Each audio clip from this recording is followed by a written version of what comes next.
We said it on yesterday's show. We were going to take the tact of you call me when Deshaun Watson is ready to play. And beyond that, we're going to focus on the team. Focus on a big test this weekend, on the road, Seattle, a good team, not an unbeatable team by any stretch of the imagination. But you have an uphill climb for the Cleveland Browns this Sunday at Lumen Field to get a big win, potentially propel yourself to 5-2 on the season with backup quarterbacks, with all the turmoil that has gone on. I was ready to focus on that, Ryan. We got our Friday report card. We'll talk about the Seahawks. We'll take a look at where we think the Browns have some advantages. But oh, wait. Deshaun Watson speaks to the media yesterday. I guess in relation, this has to do with when Deshaun Watson will be ready. I am truly approaching it as call me when Deshaun Watson is ready to play. Well, yesterday, he said some things that I can start to piece together this timeline a little bit. I can start to sit there and what was said, what was he told, what's the medical reports? Yeah, he needed to defend himself a little too.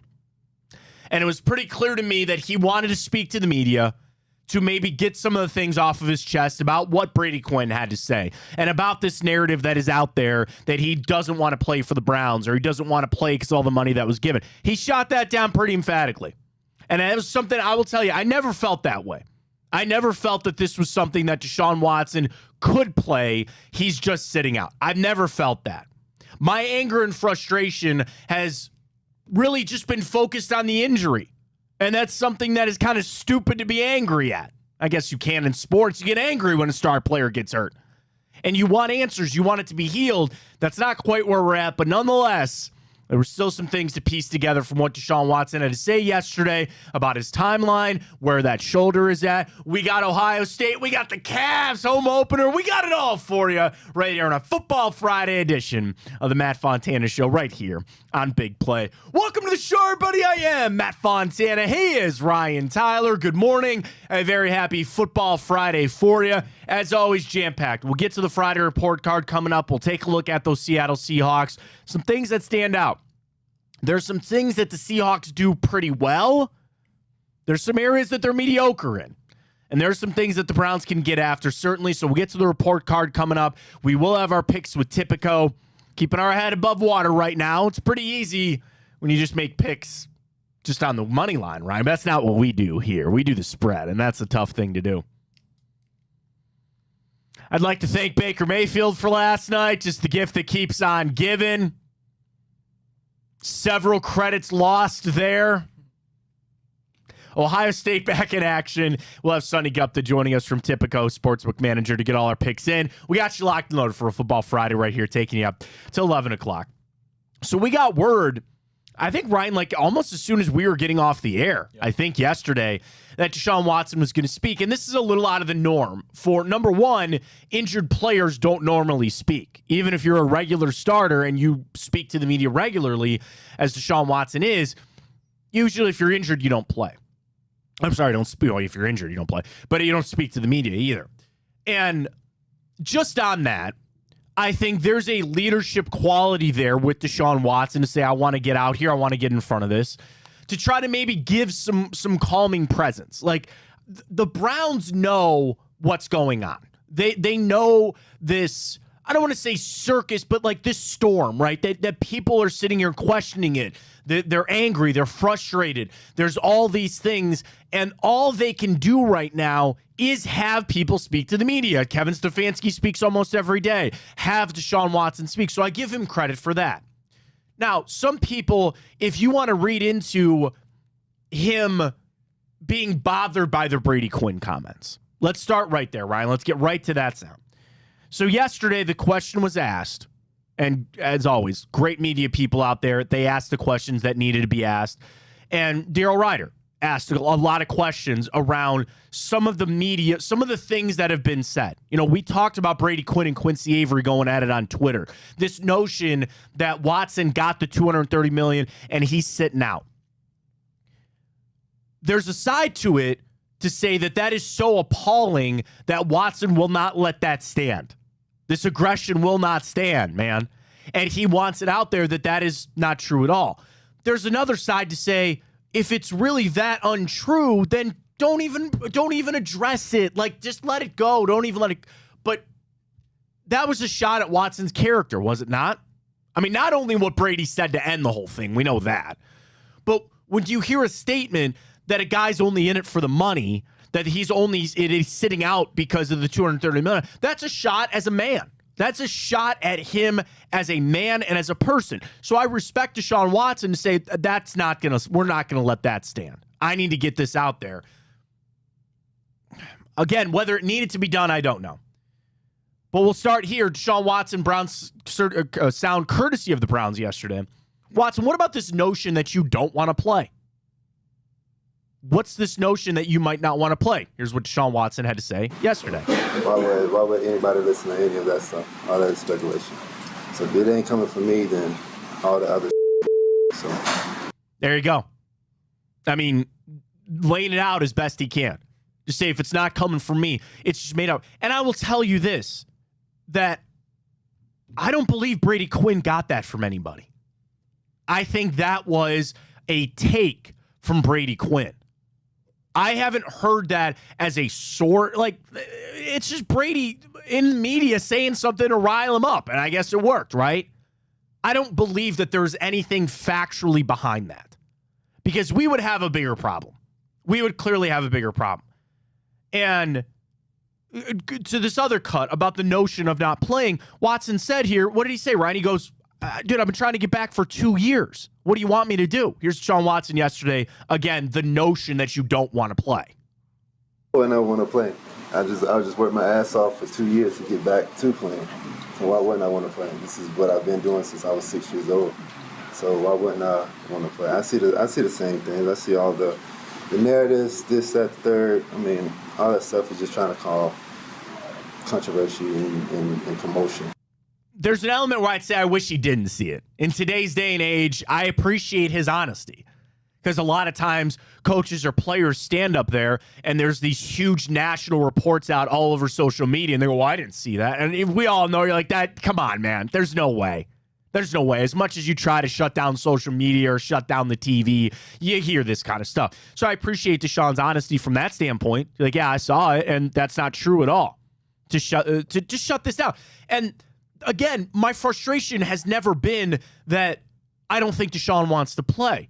On a base level, Ryan, he needs another contract. Yes, $230 million is a lot of money. That is a lot of money that you can retire on. That is generational wealth. Deshaun Watson is in a position to get yet another deal after this.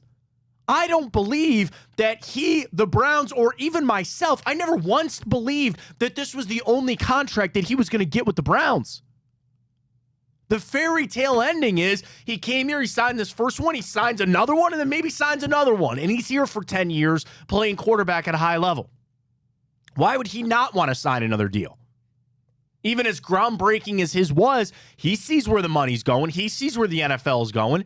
Of course he would want to play.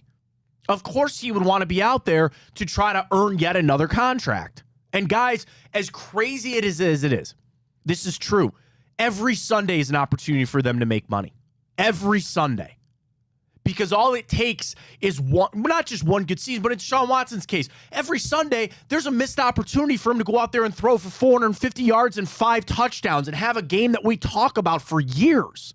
That when they sit down at the negotiating table, go, hey man, remember that game against Seattle? Threw for 475 and 5 touchdowns, led us to a win. You remember that? Yeah, go ahead, write that on down. There's an opportunity for that to be had every Sunday. And I feel like he wants a piece of it.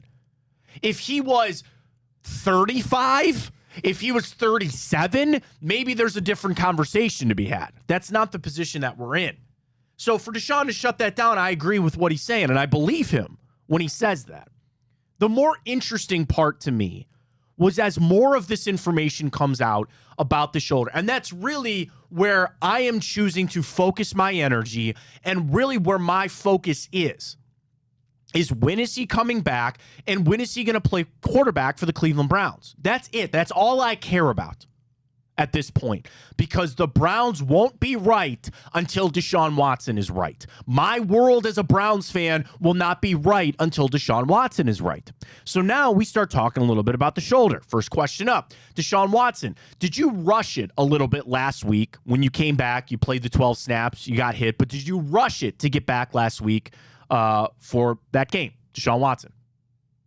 I don't know. I mean, the time limit for, usually rotated cuffs are 4 to 6 weeks. I felt during the week that, I had the opportunity to play,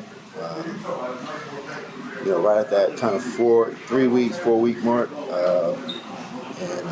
I just didn't have the strength and things like that to be able to go out there and play a full, complete game. So, the medical staff, Kevin, decided to, hold me out so I don't, do anything worse.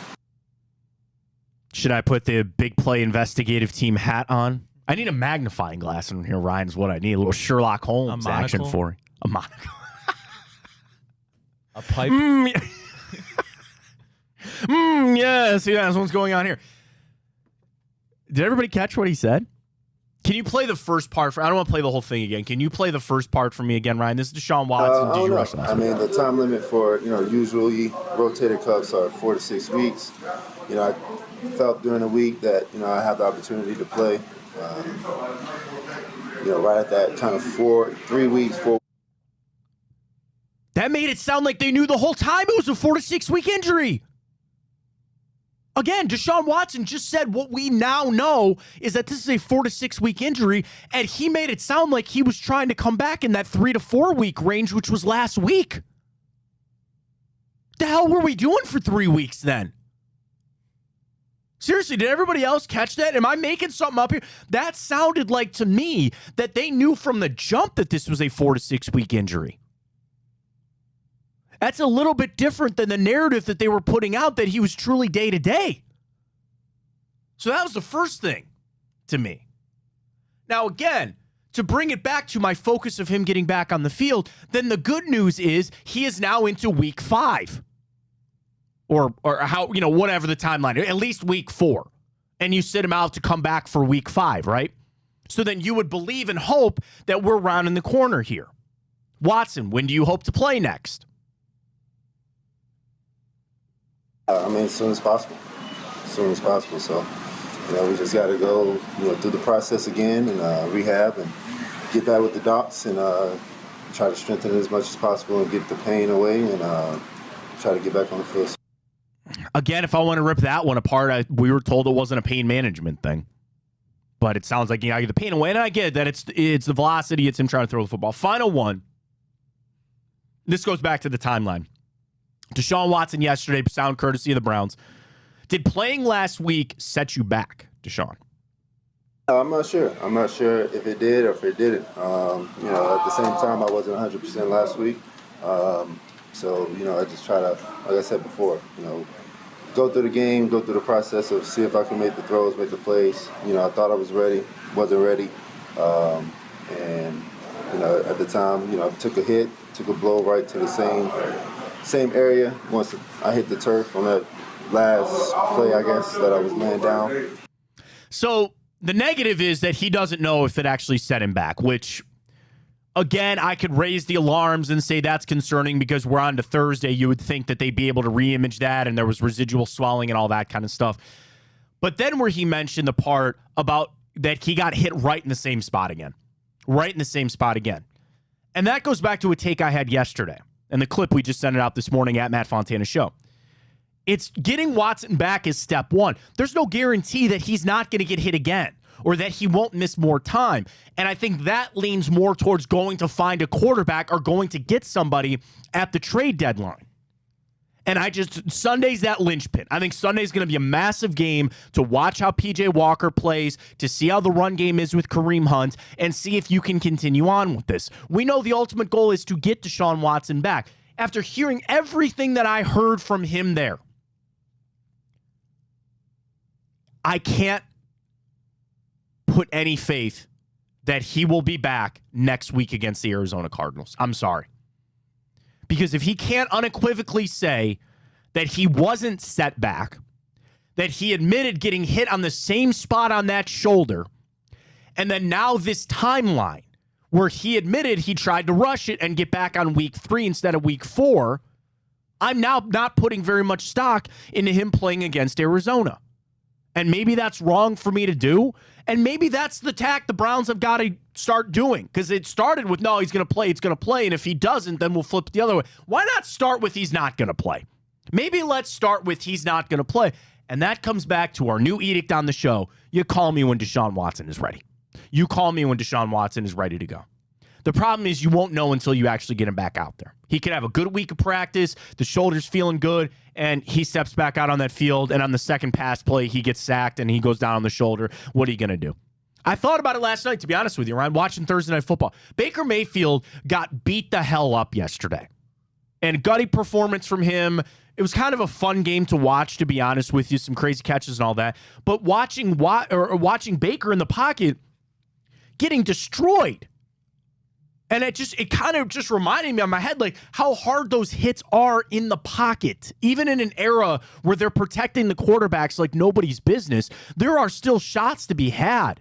There are still throws that you hear the commentators, you hear Troy Aikman and Kirk Herbstreit say, man, he had to stay in there to deliver that pass. He took a shot for it, but it was a 15-yard strike down the middle for a first down, but he took a lick there in the pocket. Gonna have to deal with that. That starts going back into the, do they go get a quarterback or not? But hearing from Deshaun yesterday, it just furthers where I'm at. Just we need to be called when he's ready to go. And I know he's working hard. That was never really, frankly, a question for me.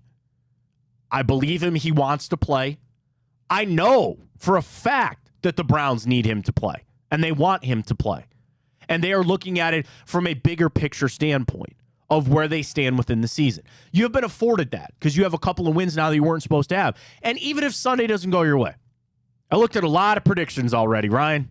USA Today, CBS, everybody's picking Seattle. Not by a lot. I see a lot of 1 and 2 point, not even 1 or 2 scores. Like, I see a lot of 3-point games. You know, I see 17-16. I see a lot of close games with Seattle. And we'll dive into that a little bit more coming up on our Friday report card. There are elements and areas where the Browns can take advantage on Sunday, even without Deshaun Watson out there. But the Browns know as we all do, they need to get him back. And hearing from him yesterday, I just get the vibe that I think we're further away than we think. I don't know. You tell me if you agree or not, Ryan. Like, I think just hearing from Watson, if he can't unequivocally say that playing last week didn't slow him down, I'm starting to operate that, yeah, we're in this kind of for the long haul a little bit. Yeah, obviously we have a very limited knowledge on the injury, and Sure. It seems like he just has almost the same thing. Just a lot of ambiguity and mystery, and it sure as hell doesn't instill any much confidence. No, it doesn't. And that's the problem. You still have to have a team now to go out and play this game. So we talk about Sunday. We flip now the book to getting ready for Sunday in the Seattle Seahawks. And what I do think is a positive is this team believes that they can now win without him. We all know they want him out there. We all know it'd be easier to do it. But this team truly has a belief now that they can win games without Deshaun Watson. That in itself is an extremely powerful thing. And I don't want to draw this back into a Kevin Stefanski debate, and I don't want to draw this back into what the season will be, how it plays out. I'm talking about just going into Sunday, where, like the Baltimore game, okay? That one was morning of Dorian Thompson-Robinson. I chalked that game up to nothing. I said that the Monday we did that show after that Baltimore game. I said I have nothing for that game. You went on the bye, and you have come out and won 2 drastically different games. You won a low-scoring, knock 'em, drag 'em out type game against the 49ers, and then you had to go out and put up points. Now, the defense helped a lot of that. Dustin Hopkins and his golden leg helped you a lot in Indianapolis, but you had to score a lot of points, and you had to have some fluky things happen. But you now have the barometer. And I think as the Browns start to come up almost with like this secondary game plan of how to win without Deshaun Watson. Quarterback aside, I'm not even talking about P.J. Walker in this. I'm talking about the version of the Cleveland Browns without Deshaun Watson. They now have a game plan. they now see a light at the end of that tunnel to go, yeah, that is actually how we can do it. It's easy to say in the NFL, well, win with the quarterback. Yeah, that's what it's built up. That's what they want. But now you see a way of, yeah, okay, we got to play good on defense. It's a little bit of a different way to do it. And you need the offense sometimes to make mistakes. Rest assured, I don't think you're going to be seeing the mistakes that Gardner Minshew made in that game from Geno Smith. I like Michael Pittman. DK Metcalf is better. Tyler Lockett would be the second best receiver on the Indianapolis Colts. He's much better than Alec Pierce, who still made some big plays against you. And I think Kenneth Walker and Jonathan Taylor are in the same realm. So you got to have a wash there. So if I talk about the defense, you're going to have to force Geno Smith and the Seattle Seahawks into some turnovers. Oh, wait, one of the things I'll bring up for the Friday report card, for as bad as the Browns are, third worst in the league, by the way, in turnover differential, the Seattle Seahawks are top 10. They're not the best, but they're pretty good when it comes to the turnover ratio. Jamal Adams, I think he's back, right? Like, he should be good to go. There are players in that secondary that you got to worry about, too, on the offensive side of things. But the Browns do have a path. They see a way that they're going to be able to get a win. And I'm super excited to see how that plays out on Sunday. We'll get more into that coming up on the Friday report card. I just want to touch quickly as well, because we're going to have a lot of football coming up, certainly on the show here today. We'll get to our report card. We'll get to our picks. Sonny Gupta as well coming up. But what a night tonight. Cavs home opener, against the Chet Holmgren. Sorry to Shea. It's really Shea's team. I really want to see Chet Holmgren tonight. I do. Oklahoma City Thunder in town. Cavs a 3-point home favorite, which I think is spicy, to say the least. You know me and the alternate lines, man. I think I like the Cavs minus like 6.5 tonight. Am I crazy? Really? I don't know. So there's two ways that you play this out. Yeah. Because we know with Garland, game time decision, he's still, get played, but then still bad in the hamstring. Dean Wade's out with an illness. Jaren Allen's not going to play tonight. But as the betting goes on, so what you can do, if you have a line like that where it's 3, the Cavs are going to win tonight. They're not going to lose their home opener tonight. And I'm assuming it's going to be packed down there at Rocket Mortgage Fieldhouse. It's great. I love it very much. So I believe the Cavs are going to win. And that 3, that'll get you even money, right? But you like to add the little boost if you want. If anything, if you don't like the line, and I do this for football too, let the game start. Let the game start and hope that Oklahoma City goes on a little run or something. And then maybe you get the Cavs at -1 or dare I say +1. You jump on that, you feel a lot better about it. I do the same thing with football. The Bills, I placed my bet -9 before the game. But then I saw Tampa Bay took the ball. They had the ball to start. And I was hoping for a touchdown. Because if they go down and score a touchdown, what was -9 before the game, it's probably going to get down to 7 or 6 if they score a touchdown. Now, it wouldn't matter because they won by 6. So that's a little game that you could play as you do your betting with Tipico. Let the game tip off or kick off, and then your line, live betting will kind of move and slide on that. But I like the Cavs tonight to get a win, certainly. Just the energy. The energy that I think will be at Rocket Mortgage Fieldhouse tonight is great. Cleveland's got the best fans in the world for a lot of reasons. And I think Cavs fans, it's funny because we're all Browns Guardians and Cavs fans, but it's funny how I think people kind of flip. Like, cheering for the Browns and tailgating for the Browns is different than going over to Rocket Mortgage Fieldhouse. But it's going to be loud tonight. It's going to be a lot of fun. We'd also be remiss this morning if we didn't say thoughts and prayers go out to the entire Cavs organization and the family of Bobby Bingo Smith, passing away yesterday. Cavs legend, number up in the rafters, so very deservedly so. So thoughts and prayers out this morning to the Cavs nation, but certainly Bobby Bingo Smith's family as he passed away yesterday. Ohio State, bouncing back. Saturday night games can get a little worrisome for me. And Camp Randall is a very hard place to play. I'm worried about this game, Ryan, just from a letdown standpoint. Ohio State 14.5-point favorites against the Badgers. I like them at that number. I don't know if I like them a lot more. We'll get Sonny Gupta's thoughts on that a little bit later when he joins us at 10. But we will get into some Ohio State stuff as we're getting ready for Wisconsin, Ohio State Saturday night, tomorrow night on NBC. Primetime game, going to be a lot of fun. So we got it all for you. Cavs tonight, right into Ohio State tomorrow night, and then that 4 o'clock kick Sunday. Don't forget, too, we're on the West Coast, so it's a 4 o'clock kick. So you got time to get up and get those chores done as you normally do. How do you feel about games at 4 o'clock? I hate them. Yeah? I hate them. Mostly from like I'll just have anxiety watching the 1 o'clock slate. You know what I mean? Where when the Browns play at 1, yeah, there's chances that they lose, but then I just drowned it out by watching the 4 o'clock slate. And then the other tough part, which I'm sure a lot of people out there can relate to, we're getting close to bedtime. And Sunday is bath night at the Fontana household. And trying to get a 2.5-year-old in the bath is not always the easiest thing in the world. And trying to get things ready for school on Monday. So, like, they kick off at 4. That game will be on still at 7:15. Yeah. And that's bedtime. So, gets a little dicey. Gets a little hairy there. But it is what it is. 4 o'clock out there on Sunday against Seattle. All right, let's do this. Let's catch a little bit of an early break here. When we come back, we're going to jump into the Friday report card. I want to dive into some things about the Seattle Seahawks, some areas where I think the Browns can exploit, and try to turn this into what I think needs to be a low-scoring, kind of drag-out type of game. And there's one player that there's going to be a key to doing that. I'll tell you who it is. We'll talk more Browns-Seattle coming up with our Friday report card. Everything that you need on Big Play, folks. Last night, Boobie Gibson back with his show with Rafa. You want Cavs coverage? No better place than Boobie Gibson. Former Cleveland Cavalier. Did Boobie join Big Play Big Bets at one point? I feel like I saw him on a show one time with Dave and Nick. I don't know. Anyway, here's the cool thing about Big Play. We have a lot of people here doing a lot of different shows. Ohio State, Bobby Carper, Anthony Schlegel, Sunday nights. You got the Hanford Dixon Show football. You got Greg Williams doing a little bit of football. Did you see Greg Williams on the graphic last night for Baker Mayfield? He was up there on the coaching graphic there for Baker.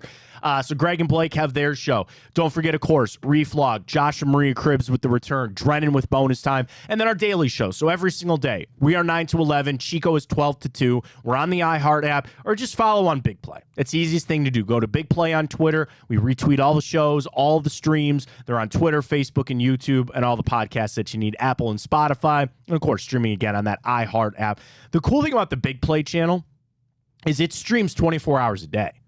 So you'll get Bobby's show from Sunday. You'll get our show 5 to 7 replayed every single day. It's just a constant stream. So that's the channel to check out on iHeart, the Big Play channel. Let's get to the Friday report card when we return. Where are the matchups? The Browns can take advantage of it. And I have one giant key player for the Browns on Sunday. I'll tell you who that is next. Football Friday edition of the Fontana Show right here on Big Play.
Alrighty, Matt. Let's do it. We got the Friday report card, as we always do. Browns, Seattle Seahawks this weekend. Where the matchups lie? Where do they work? We start, as always, with the quarterbacks. And the one and only resurgence of Geno Smith, rewarded with that big contract.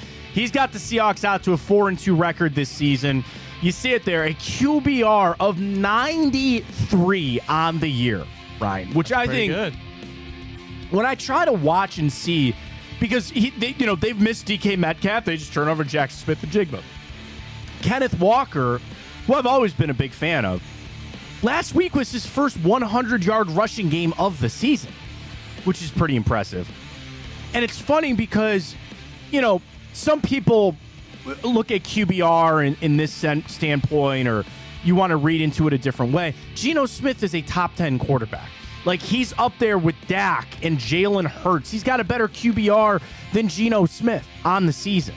So, I'm not saying it's like one of these things where one of these isn't like the other, but he's paid like a franchise quarterback. He's playing like a franchise quarterback. And when I look at some of the things about Geno Smith, it's probably a little more of like me, like the wishing and the wanting.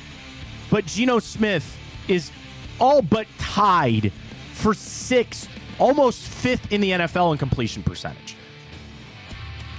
It's PJ Walker. Like that, like you have the stat right there. That is what sets it apart. Yep. That is what sets it apart.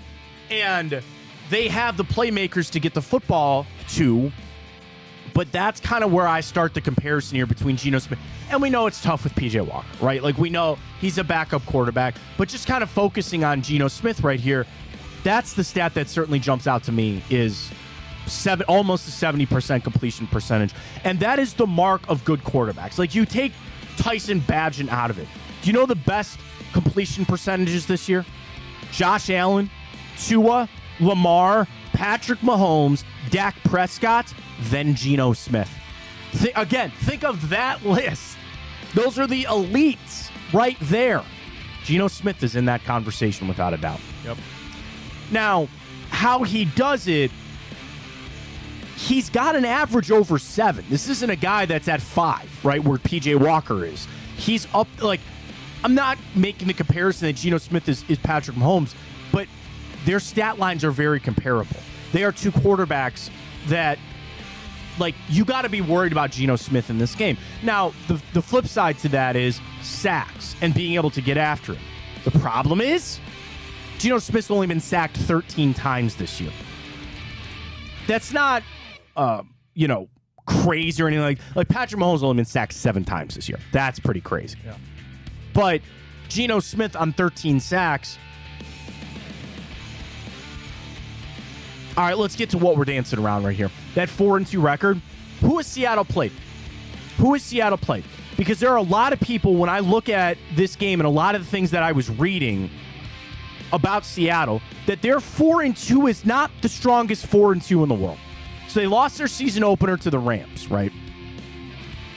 Lions, they won. Good win. Panthers, can't read anything into that. They beat the Giants, who are terrible. They lost to a resurgent Bengals team, and they beat a hapless Cardinals team last week. When I think about some of the stats with Geno Smith, and specifically about getting after the quarterback, Aaron Donald is the premier pass rusher that Geno Smith faced. And if I go back to that game, that again, Seattle lost, in that game, Geno Smith was sacked 2 times. So, I'm not saying that Seattle is fake here. I'm not. But Ryan, I read a lot into that. I don't think they've played an extremely tough schedule. The thing is, they're at home. And some of the gaudy stats about being at home. So the Browns have never won at Lumen Field. Lumen Field's, I don't even know how old, like 20-odd-some years old, whatever. They've never won there. They've only played 2 games there. They haven't won. Here's the other one. Do you know the best NFL home records of the past 13 years? Seattle has the 5th best home record winning percentage. I believe it. Would you dare guess the team that has the best winning percentage at home since 2010? Kansas City? No. Oh, 2010. Since 2010, since 2010, which I maybe might be when Lumen Field opened. I didn't Google that. I should have looked it up. New England? No, they're 2nd. Good guess, though. Pittsburgh? Nope. Pittsburgh is 4th. Okay. All right, so here's your hint. New England is 2, Baltimore is 3, Pittsburgh is 4, Seattle is 5. They have a home winning percentage of 68%. Wow. The other team is an NFC team. Green Bay. That is correct. The Green Bay Packers with almost a 78% home winning percentage up there at Lambeau. Lumen Field is not an easy place to play. And after they lost that opener to the Rams, they've won their last 2 games at home. So that's another factor to be had in with here. To stick just with the quarterbacks again, you got to get in Geno Smith's face. I think pressure will really be the key, as we know for the Browns, defensive line. But then we get to Seattle talking about some of their injuries on the offensive line. So we discussed this a little yesterday. There is a chance that they will have to start 40-year-old Jason Peters on that offensive line at right guard. Stone Forsythe's in at right tackle, but Phil Haynes missed their last game. He didn't practice Wednesday, and their Thursday practice report, Haynes did not practice with a calf injury.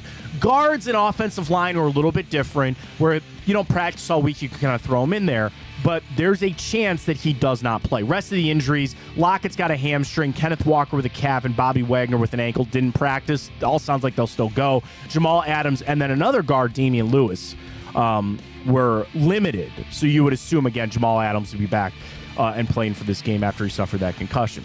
So your offensive line, the Browns' defensive line should have that matchup. So let's get to our next card here on our Friday report card. Oh, a little more green than brown, Matt. A little bit. I mean, okay, we start with the head coach. It's Pete Carroll. I really am shocked that he came back for this season. Really, even last year, he's pushed it. Is he not 70? Oh, yeah. I think he's 72. Yeah, he's up there. Good call. He is 72.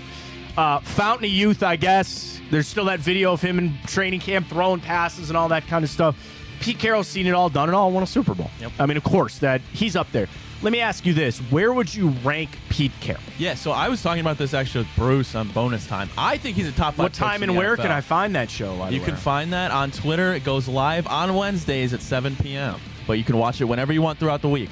I said Pete Carroll's a top 5 coach in the NFL. And that's based on a model of consistency and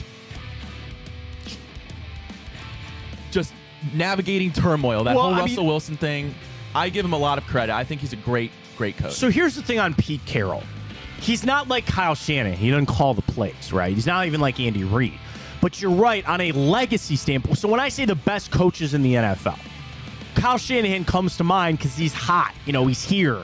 He's the big name. Mike McDaniel, Nick Sirianni. But from a legacy historical standpoint, it's Belichick,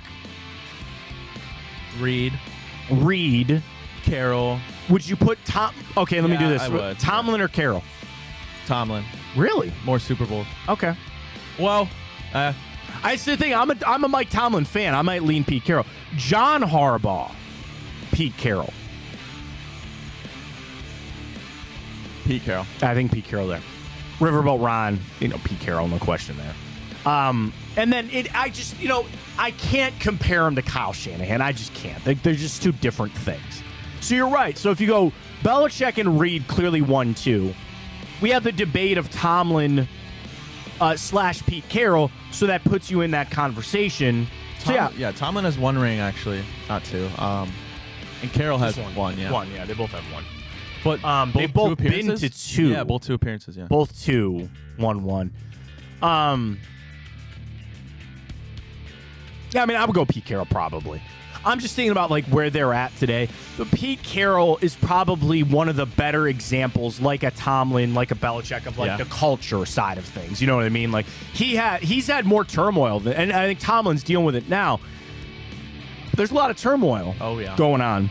And Pete Carroll came out the other side of a massive quarterback change. Yeah. That they moved on from Russell Wilson. Yeah, Mike Tomlin's going through that right now. I cannot believe that first year they lost Russell, they came back with Geno and made the playoffs. I mean, that's something to be said about Pete Carroll. A lot of people said they were the worst team in the league that year. We're obviously supposed to be. One at the bottom of the barrel. Right, and Pete Carroll kept it afloat. So I think, again, it's got to be him just because at this point we're having Pete Carroll be a top 5, top 7 legacy coach. It's a little unfair for Kevin Stefanski, but very rightly so. We give it over to the head coach. We go to the receiving core now. We start with the Seattle Seahawks. So, of course, DK Metcalf been a little banged up, but he still leads the team in receiving yards, 337. He's got 2 touchdowns. Tyler Lockett has 2 touchdowns. Jackson Smith-Njigba getting his first one last week. Here's the gaudy numbers that you need to be afraid of for today, and we lump tight ends in with the receivers. DK Metcalf, 15.5 yards per catch. Noah Fant, 16 yards per catch. Tyler Lockett, 11 yards per catch. They will stretch the field. Now, if I go back to one of the keys of the game, which I will get to here just in a second, that's something that will hurt you. Yeah. If you want to make this a low-scoring kind of drag-out type of game, we're not going to be able to do that because they throw the football down the field. Now, conversely, Amari Cooper comes in with an impressive 16 yards per catch average. No other Cleveland Brown with at least a dozen or at least double-digit receptions is in double figures. You want to know the crazy thing? Donovan Peoples-Jones is averaging 12. Dude, he has 8 receptions. We are going into the 7th game of the season, and Donovan Peoples-Jones has 8 receptions. Dude, the last stretch of Deshaun's 6 games back from the suspension, Donovan Peoples-Jones is averaging like 5 catches a game. I've mentioned it before. It's happened in the NFL when you got a guy entering a contract here and then all of a sudden the football's not finding him that quite way. I'm not saying that that's the truth because at this point they need to get the football to anybody they can. This is very clearly Amari Cooper. You know, like they're going to feed him, but I think Elijah Moore's ascension in this offense is another piece. So when you add it, Amari Cooper, Elijah Moore, David Njoku, here's how we come out. DK Metcalf, Amari Cooper, make your pick. Amari Cooper. Better route runner, more reliable hands. Easily. I'll die on that hill. Okay, all right. Now, for fantasy drafting here, and you're talking about the future of your team, you're taking DK. Sure, younger, yeah. Right. Can I get you a wash with Amari and DK? Will you accept that or no? No. You will not accept. Amari's better than DK. Fine. Tyler Lockett, Elijah Moore. Tyler Lockett. Jackson Smith-Njigba, Donovan Peoples-Jones. It seems a little bit disrespectful to put Jackson Smith-Njigba just because he's a rookie, but I mean, got to go JSN. Yeah, and I mean, I can't fault you for that, especially after just the sample size that we've seen from. They're not throwing the ball to DPJ. Yeah. Both have 3 acronyms: DPJ versus JSN. Yeah, I'm fine with that. It's JSN.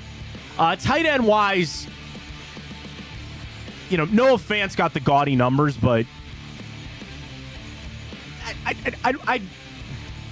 I'd wash/lean towards Njoku. Fant hasn't scored a touchdown yet, which you just know that I just gave him the Maloik that he will. Hadn't scored a touchdown yet this year. Yeah, I think Njoku's better than Fant. Well, and I think the other thing now that they threw it to Fant a little bit more because Metcalf was out. Metcalf's going to be back. The other thing, can I tell you one matchup, and we'll talk defense here in a sec. You know what? I'll save for the defense coming up. So we gave the lean towards wide receiver, but to be honest with you, I think this is the closest one of all the matchups we'll do. Would you agree with that, Ryan? Yeah, I'd agree. It's pretty close. All right, we go to running backs. One, Kenneth Walker. First 100-yard game last week, which is a little bit of a shocker. But 6 rushing touchdowns on the year, Ryan. He gets into the end zone. And really, I think it's a lot of what we watch with him, or watch with the Seattle offense. They throw the football to get down there, and then they turn it to Kenneth Walker being the battering ram that he is, and he gets in. He's tied for 4th in the NFL with those 6 rushing touchdowns. So the red zone efficiency for Seattle is very good. I want to make sure I find this. Red zone efficiency for this season. Red zone scoring percentage on touchdowns only. The Browns are 5th in the NFL, by the way, at 65%. Where's Seattle? What is that stat, Matt? Scoring a touchdown, not just field goals, like the percentage chance of the end zone. So Seattle is only 21st at 48%. They only score a touchdown half of the times when they get in the red zone. Probably speaks a little more to Kenneth Walker getting in than not. The issue is you do not have Nick Chubb. This is no question here with Kenneth Walker as they face the Browns. It's them, especially without Jerome Ford. Now, my key for this game, Brian, my key player is one Kareem Hunt. When I look at Seattle's rushing defense, they are 6th in the NFL, actually a yard better than the Cleveland Browns. You might be saying, now, how could it be Kareem Hunt? Because if you want to win this football game, in my opinion, you have to do it running the football. And to do that, you are going to need Kareem Hunt to do that. So the other stat that I'm quickly looking up, team average time of possession. The Browns are second in the NFL in time of possession. You must win this again this weekend. Seattle is 26th. There is one of the big discrepancies that you have got to take advantage of this weekend. The Browns' second best time of possession in the NFL, Seattle's 26th. They only average 28 minutes. The Browns are at 33 and a half. And I know in the NFL that sounds crazy. The discrepancy, I should say, from first to last is only 7 minutes. So that, but again, that in an NFL in a 60-minute game, that's a lot. So that is one of my big keys about, I'm giving the lean to Kenneth Walker, but I'm going to need Kareem Hunt to show up. I'm needing him to play well, and you've got to win the time of possession come Sunday. Matt, what do you see? Obviously, it's hard to predict, but how do you see the splittage between Kareem and Pierre Strong? Like, if you had to put a number on 80-20. If you had to put a number on touches for Pierre Strong. So here's the thing about Kareem Hunt. He can play on third down. Yeah. So he is your better option as a back when it comes to pass pro, and certainly when it comes to getting out in the route tree and the screen game, which we're starting to see a little more of that, which I'd like to see a little more screens from the Browns. Again, going back to my win time of possession, make this a scrappy kind of fight out type of game. Make it that. And to do that, you can use the screen. Now, you're going to have to get Kareem Hunt some breaks, and he's battling a thigh injury. I want Pierre Strong in there only as Kareem needs a breather. That's it. And it'll probably be on third down more than less. I need 80-20. So if you're talking about an amount of carries, ideally, and this is coming to the Browns' game plan works, I want it like, here, I'll give it for you. I want Kareem Hunt around 21 carries. I want P.J. Walker around 6. I want Elijah Moore with 1 or 2. I want Marquise Goodwin with 1 or 2. Pierre Strong, 5 or 6. I was going to say 7. So. Okay. We're in the same ballpark there. I think that is a pretty good recipe for success of running the football. Again, against a very good run defense there for Seattle. Let's talk offensive line. Browns have a top 5 unit. It's not quite number 1 anymore. It's not quite type 3. But hey, listen. Jed Wilson's been playing well, all right? That offensive line, when they have needed them the most, the last couple of games, they have stepped up, and you have got to give Jed Wilson credit for that, Ryan. How about this? Oh, you can't hear. I was clapping. The applause. Give a little to Jed Wills. Oh, here we go. There you go. Give a little to Jed Wills. Give a little to Jed Wills, all right?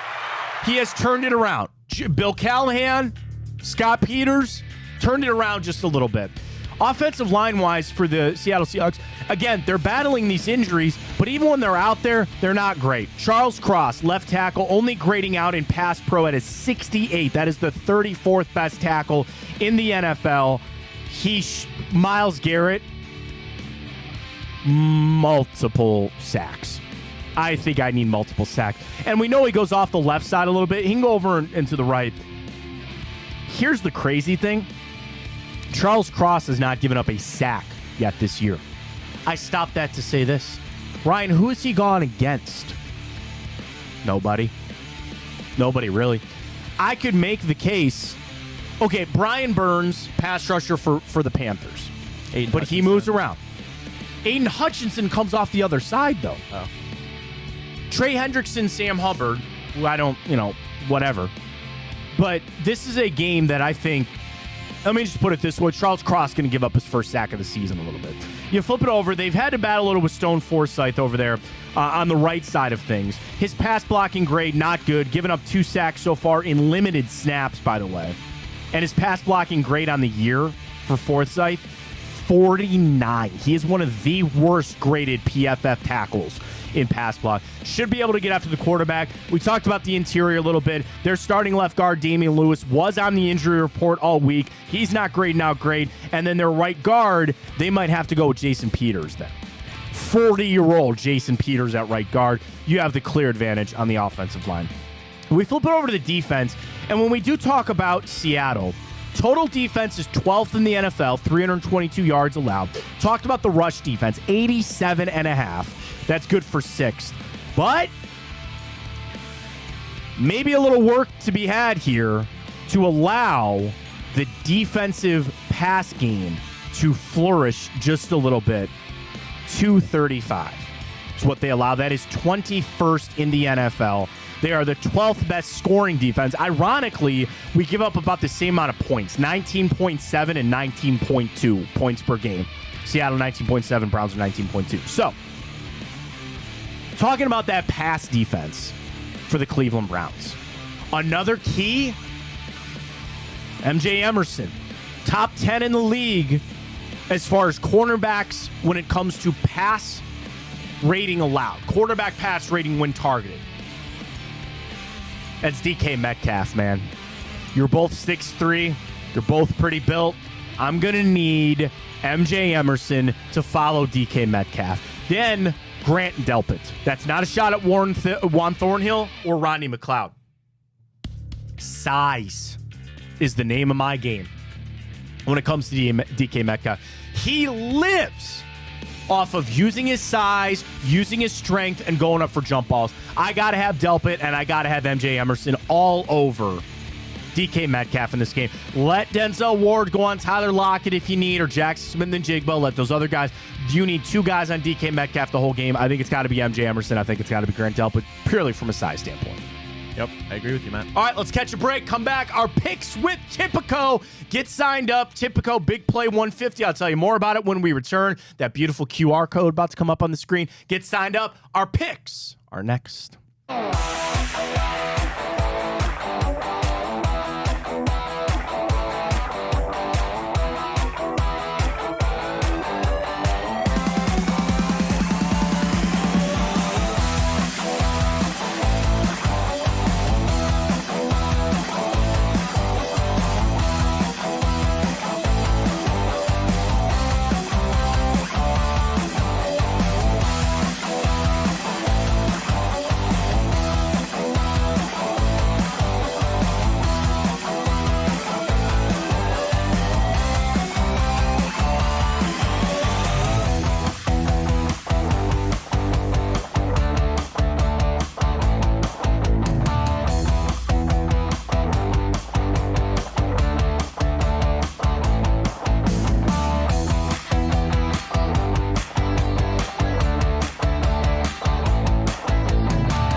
All right, let's get right to it. You had all that time to download the Tipico app, our NFL picks for Week 8. Let's dive right into it. courtesy of our friends at Tipico. Download that Tipico Sportsbook app. Get ready. We got baseball tonight. We have NBA. Cavs, there's a home opener tonight. Of course, a weekend slate full of college and pro football.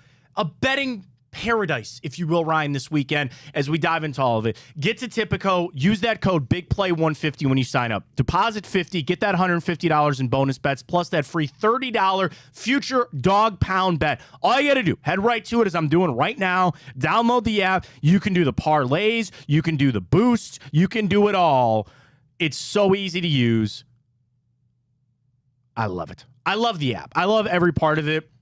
All the games right here. Just scroll on through, and let's get right to it, Ryan, with our picks. So let's recap last week. A bit of a rough one. I don't really want to, Matt. That's okay. We had 12 games on the slate last week that we picked. Of course, we don't ever pick the Browns. But I went a modest 6-6. Ryan with a tough one at 4-8. So that improves, or actually really. You're catching up. I'm catching up a little bit here. So on the season, I am 41-37. Ryan coming out to 45-33. I'm already off an 0-1 start. I picked Buffalo last night. They did not cover. Ryan did pick Tampa to cover. So off to a 1-0 start. Let's get it started. The Houston Texans traveling to Bank of America Stadium. 1 o'clock kick. Panthers still looking for their first win. They're 0-6. Houston an even 3-3. This line held steady all week at 3.5 on the side of the road Houston Texans. Texans come in 4-1 against the spread in their last 5 games, but they don't play well against Carolina. Houston 1-4 against the spread and straight up in their last 5 games against the Panthers. But a little road warrior action here for the Texans. They are 5-1 against the spread their last 6 games on the road. Carolina not only has not won yet this season, they have not yet covered, young Ryan. They are 0-5-1 against the spread their last 6 games. You do want to play maybe on the over-under. Under has hit 5 out of Carolina's last 7 games at home. And the under has hit 5 out of the last 6 games between Carolina and Houston. It is a 43.5 over-under. We do the spread. It's 3.5. Ryan, your selection. Public money on this game, 60-40, 60% of it is on the side of the Houston Texans. 3.5. Ryan, your pick, please. I'm going to go with the public on this one. Just traded for C.J. Stroud in fantasy, so maybe that's why. But no, C.J. Stroud is having an amazing start to his career. Kind of looks like he might be running away with that Offensive Rookie of the Year, especially after Arthur Smith said, see ya, Bijan. So I'm going to take the Texans in this one. This one's so hard for me because I know that Carolina is going to win a game at some point. I don't even necessarily need them to win. I just need them to somehow cover. I'll take him here. I don't trust the Texans to cover. I will take the Panthers here, plus that 3.5. Please get it done there. Another 1 o'clock kick. They stay in New York. Literally short trip there for the Jets as they are taking on the Giants. This is actually technically a home game for the Giants. So the Jets, a 3-point technical road favorite. Jets trying to keep it afloat at 3-3. Giants are 2-5. This line opened at 2.5. It is up to 3 on the side of the New York Jets. As far as public money goes for this game, Ryan, I've got it at 71% on the side of the New York Giants. Maybe they think they have found something there with one Tyrod Taylor. Let's start with the Jets. They are 4-2 against the spread this season, but they're only 3-9 straight up in their last 12 games. They're only 2-5 straight up in their last 7 games against the Giants, and the Jets are only 1-6 straight up their last 7 games on the road. You flip it over for the Giants, they're not covering either. They're only 2-6 against the spread their last 8 games, 1-4 straight up in their last 5. I'm going to ride with the Giants here. I think they just have a little bit more momentum, so I will take the Giants. Ryan. I'm going to go with the Jets in this one. It's going to be another time where the defense is probably going to have to carry them. How about this, Matt? Both teams are allowing the same exact 363 yards a game. So kind of like maybe the over on that New play York there. thing. We'll see. Saints taking on the Indianapolis Colts. Of course, we just saw the Colts. They fell to 3-4. The Saints starting to flounder just a little bit. This is a 1-point spread on the side of New Orleans. Ryan, this opened at 5.5. And it's all the way down to 1. Now, in part because 68% of the public money is on the New Orleans Saints here. I'll give you the trends. I'm going to ride New Orleans here. I saw the Colts. I don't really have much saying in them. And also, maybe a little hangover there for the Colts on how they lost that game. Jim Irsay out there bitching about calls. We'll see. Jonathan Taylor, I think, is the big kind of X factor on that. But the Saints got to get this right. Saints are only 1-4 against the spread their last 5 games, but they own the Colts.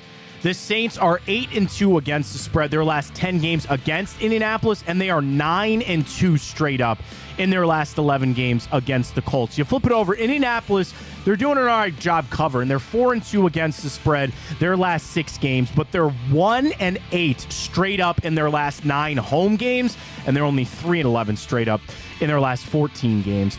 The Colts are 7-13 against the spread their last 20 games at home when playing on a Sunday, though. I'm going to ride New Orleans here minus that 1. Ryan? I'm going to agree on you with this one. It is in Indiana, but both teams looking to bounce back after losing 2 straight. But I'll roll with the Saints with you, Matt. One of the bigger spreads this weekend, we got a 9.5er, and actually we have another 9.5er that we'll get to. But this one is the Patriots after that emotional win against the Buffalo Bills last weekend, taking on the Miami Dolphins. I didn't think we'd be entering this game where the Dolphins are coming off a loss and the Patriots are coming off a win, but here we are. This line opened at 10. It's down to 9.5 on the side of the Miami Dolphins. As far as the public money goes on this game, I've got it 66-34 on the side of the New England Patriots to cover a big 9.5. I think a big question on this one is Tyreek Hill. He was listed as questionable. He talked to reporters this week. He said he's good to go. We'll see. New England comes in just 2-9 against the spread their last 11 games. And how about this? They are 0-6 against the spread their last 6 games against the Dolphins. They are 1-5 straight up in their last 6 games against Miami. And New England is only 1-4 against the spread their last 5 games on the road. New England 1-5 against the spread their last 6 games when playing in Miami. Miami 8-2 against the spread their last 10 games, 5-2 straight up their last 7. They are an impressive 15-2 straight up in their last 17 games at home. As I mentioned earlier, they own New England down there at Hard Rock Stadium. Seems like a trap. Miami. I don't like it. That's my stinky one of the week. Dolphins, fish, stinky. Get it? They're wearing the throwbacks, though, are they not? They should bring those back permanently. Miami minus the 9.5. Yeah, I'm going to roll with Miami, too. It seems just like another bad team for Miami to beat up on. I believe they're getting Jalen Ramsey back, right? I think I saw something. Yeah, and how about that, Mac? Tua on a little bit of a reunion tour. First Jalen Hurts and now Mac Jones. There we go. All the Alabama guys getting it done. No Alabama guys in this game, but the resurgence, Minnesota Vikings 3-4. Don't look now, Ryan. The Vikings entering a very favorable part of their schedule to try to turn this around and make a run. They're 3-4. They've won 3 out of their last 4 games. They take on the Green Bay Packers, where things seem to be starting to slip away there for young Jordan Love. This opened as the Packers a 1.5 favorite. It is now flipped to Minnesota minus a 1.5 on the road as the favorite here. As far as the public money on this game goes, 1 second for you. 61-39 on the side of the Packers. Let's see where the trends go. Minnesota's 7-3 straight up in their last 10 games on the road. They are 6-2 straight up their last 8 games when they play an NFC North division opponent with where they're at. For Green Bay, 14-6 straight up in their last 20 home games.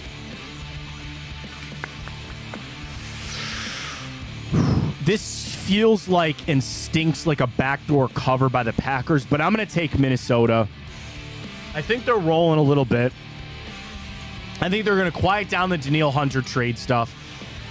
Jordan Addison looks like a star. And I feel like Minnesota is motivated right now to keep this afloat until they can get Justin Jefferson back. Green Bay's a really hard place to play, but I'll take Minnesota minus the 1, Ryan. Yeah, I'm going to go with Minnesota as well. Packers on a 3-game slide. Jordan Love, pretty big struggles there. And Minnesota coming off like type of win that can change the season. And you're welcome, Kirk, because you improved to 3-10 on Monday night because I bet on the 49ers. There you go. I bet on the Vikings to cover there and get it done. Roll Vikes. Eagles with a big spread, 7 as they travel to Washington, take on the Commanders. Of course, the Eagles with a really nice win over Miami last week. Washington coming in with a record of 3-4. This line has moved from 5.5 all the way up to 7. But the shocking thing is, Ryan, the public money is 50-50 on this one. The slight favorite to Washington at 51%. So let's see what we got on this. I will start with the Philadelphia Eagles here. 6-1 straight up in their last 7. They are 4-1 straight up in their last 5 games against the Washington football team. Philadelphia is 10-2 straight up in their last 12 games on a road. And they are 5-1. The Eagles are 5-1 in their last 6 games when playing on the road at Washington. You flip it over for the Commanders. They're only 4-8 against the spread their last 12 games. 1-4 straight up in their last 5. They are 1-5 straight up in their last 6 games at home against Philly. As I mentioned, not good there. It's a big number. You go. I'm conflicted. I'm going to go Washington to cover. You remember just a couple weeks ago, 4 weeks ago to be exact, in Philadelphia, Washington almost came out of there with a win. They won 34, or they lost 34-31 in overtime. This time it's at FedEx Field. Maybe they're looking for a little bit of revenge there, so I'll take the Commanders to cover. I'll take them too. I don't like it, but I'll take them anyway. Falcons taking on the Titans. The Titans, what do they got left for this season? We shall see. We start with this one. This is a 3.5-point spread. 4-3 for the Falcons, 2-4 for the Titans. This opened as a pick'em game. It's now 2.5 on the side of the Atlanta Falcons, in part because where's my public money? 52% of the public money, so about 50-50 here is on the Tennessee Titans to get a cover in this one. Start with the trends here. Atlanta 1-5 against the spread their last 6 games, but they're 6-3 in their last 9 games straight up. How about the last 8 games between the Titans and the Falcons? The Titans are 6-2. Atlanta is only 1-4 straight up in their last 5 games when playing on the road against Tennessee. You flip it over for the Titans. We know they're not playing well right now. 2-11 straight up in their last 13 games. Floundering. But I'm going to take the Titans here as a dog. I got too many favorites. Give me the Titans +3. Ryan. I'm going to roll with the Titans as well. It's going to be a gross game. Don't expect a lot of points. Over/under set at 35.5. Ooh, that's low. But I'll roll with the home dogs. All right, we start here. Rams taking on the Cowboys as this is our last 1 o'clock kick, is it not? One more after this. One more after. Oh, yeah, that's right. 58% of public money is on the Dallas Cowboys, -6. As they take on the L.A. Rams down there in Jerry's World. I bring that up because I think it's a little fluky when they got to play 1 o'clock kicks there because it's really noon time for them. As far as the trends go in this one, started at 5.5. It's now up to 6.5 at some places. Coming into this one, the Rams only 2-8 straight up in their last 10 games on the road. They're only 1-4 against the spread. Their last 5 games when they play on the road against Dallas. For Dallas, 4-2 against the spread in their 6 games this season. The total has gone over in 4 of their last 6 games against the Rams. Dallas is 10-0 straight up in their last 10 games at home. I'm going to take the Rams, though. I got another dog in this one. Give me the Rams +6. I'm going to go with the Cowboys. They're a great team. They play at home. Last 2 games they played at home. They blew out the Jets. They blew out New England. It'll be a weird game. That's another one to me that feels like a little bit of a trap, but I'll roll with the Cowboys. All right, one more 1 o'clock one. This is in Pittsburgh. Jacksonville traveling on up. 5-2 for Jacksonville. 4-2 for the Pittsburgh Steelers. Steelers coming off of a big win. Jacksonville's a team I'm not sure I can really get a vibe on. The spread has held steady at 2.5 all week. Jacksonville, a slight 57-43. 57% of the public money is over there on Jacksonville. Quick trends. Jacksonville 4-1 against the spread their last 5 games. Jacksonville is 6-1 against the spread their last 20 games against Pittsburgh, but they're only 2-5 straight up. Jacksonville is 7-0 against the spread their last 7 games on the road, and 5-1 against the spread their last 6 games when they're on the road against Pittsburgh. For the Steelers, 4-1 against the spread their last 5 games at home, 8-2 straight up in their last 10 games, and 8-2 against the spread. It's 2.5 for the Road Warrior Jags here. What do you got, Ryan? This is another one. Every time I swear they play the Steelers at home, it's so hard to go against Mike Tomlin, but I'm going to go with Jacksonville. I think they can win by a field goal. They're 5-2, won 4 in a row, and this will be a big game. You know what? Don't sleep on the Jaguars. I know it kind of sounds crazy, but it seems like the Chiefs, but that number 1 seed, they're in that weak division. They can easily win the rest of their division games, so I'm going to roll with Jacksonville. All right, 425 slate here. Ravens, 9.5-point favorite as they travel to Arizona. 69, nice. Percent of the public money is on the Baltimore Ravens minus that 9.5. It opened at 6.5. We got to get to Sunny, so no trends here. Ryan, 9.5 for the Ravens. What do you think? I'm going to go with the Ravens in this one. Lamar Jackson might be one of the hottest quarterbacks in the league right now, either him or Pat, I would say. They're cruising, just came off an amazing win against Detroit. I'm going to roll with Baltimore. I'm going to go with Cards to get behind that. I think Baltimore will win that game, but I think they're going to cover behind that with the Cards. Chiefs, 7-point favorite as they travel to take on the Denver Broncos. Public money, 66% of the money is on Kansas City. Denver, 34%. It opened at 3.5. It's all the way up to 7. There's something to be said, Ryan, about a road 7-point favorite here. But it is Denver. I hate this game. I really don't like this game very much. Shoot. I'll go Broncos to cover. I don't like it. Ryan. I'm going Chiefs. Yeah, that's fine. It's fine. Bengals, 49ers, -4 here on the side of the 49ers. Brock Purdy going to play in this game? I don't know. This is one of my locks of the weekend. Cincinnati, +4 all day long. I think Darnold's going to have to play. They're still battling some other injuries there. I think it's going to be a semi-shootout there a little bit. Cincinnati +4. Ryan? I'm going to roll Cincinnati as well. I expect them to pick on Shavarius Ward, who just had an awful game against Minnesota. I'll take the Bengals to cover. Sunday Night Football, Chargers -8.5. I swear off the Chargers all the time. I'll take them here -8. They're at home on Sunday Night Football. If they can't cover against 8.5 against the Bears, they got no business. Chargers 8.5, Ryan. That is a big spread for a team who has not been what we kind of thought they would be. It is in SoFi. I expect a bounce-back game from Herbert. Tyson Bagent, second game of his career. I'll roll with the Chargers, too. There it is. We'll get to Monday Night Football on Monday. Don't forget, at the end of the show, we got baseball. We got Cavs home opener. We'll get to all that. Sonny Gupta going to join us next. Tipico Sportsbook Manager. We'll get his thoughts on the NFL slate. We will get his thoughts on some college games. Big on the forefront. Sonny joins us next right here on Big Play. Stay with us.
right, we're right back here on the Matt Fontana Show. As always, Football Friday would not be complete without Sonny Gupta joining us.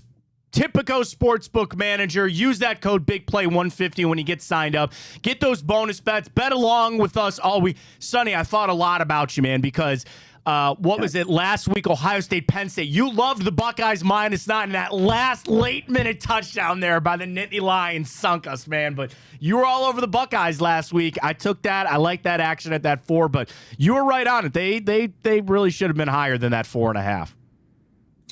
That last touchdown was killer. I told you I was going to sprinkle some on the alt line. I went -9.5 as well. So I actually broke even on that game, even though I was all over it because – man, that last touchdown got me. All good. Sonny, let's get to it. We start with Ohio State, Wisconsin, nighttime game there at Camp Randall. I'm not saying shocked at the 14.5 because, the Badgers are 5-2 coming into this one. Watching how Ohio State plays, the Penn State game, but even out of the season, I got to tell you, Sonny, my question is, I don't know if Ohio State can score enough points to cover that 14. When you face a team like Wisconsin who – I think their biggest thing is they haven't played anybody, right? It's a little like Penn State, where I look at Wisconsin, they're not ranked. They lost to Iowa in a 15-6 game. They really haven't played even the cream of the crop in the Big Ten. I like the Buckeyes minus the 14.5, but I'm a little nervous when it comes to them scoring. Your take on that 14.5 for Ohio State? I'd love it more at 13.5, but I think here's what we have to going forward this season. This is Ohio State trying to prove that they belong in that conversation in the playoff, right? They're going to make statement wins at this point in the season. They've looked good. They've had the 2 big ranked wins against Notre Dame and Penn State. The public, to be clear, is 85% of the public is on Ohio State right now, even at the 14.5. It's a lot of points to lay, but I think we all have to expect Ohio State to try to make some statements here because they've had big wins, but they haven't been very convincing. If they were convincing wins, there's no question they would have been ahead of Michigan right now, but they're not because they've looked shaky at times. So I am on Ohio State minus 14.5 because they need to prove that they belong in that conversation, that contender conversation right now. So yeah, I love 14.5 here. Well, and I also think you're getting your college football playoff ranking next week. So I think there's something to be – there's a lot of discussion about where Michigan or where Georgia's going to be up top. But I think there's a chance, to your point, about Ohio State trying to score some brownie points there, if you will. Sonny Gupta joining us, Tipico Sportsbook Manager. Really the other big game this weekend is number 8 Oregon, number 13 Utah. Oregon seems to be that one team, Sonny, that people believe is leading the one-loss pack if somebody was going to make it back into the playoff. We know 2 losses, they're sunk. This game is in Salt Lake City. College Game Day is going to be there. Oregon is a road 6.5-point favorite, which is pretty big there. For Utah, their one loss was when they lost to Oregon State a couple weeks back. They obviously took down USC, who I think kind of maybe looks a little suspect right now. They beat a good Cal team a couple weeks ago. So the Utes, I think, have strung together 2 nice wins. Oregon, they rallied a little bit to beat Washington State last week. Your thoughts about Oregon, Utah, 6.5. Where'd you lay in your spread there? So I jumped on Utah at +7. I love Utah here. This is one of those where I would have picked whoever was the home team here. Okay. So yeah, +7. Now it's +6.5. The public is literally split 50-50 here on our book here.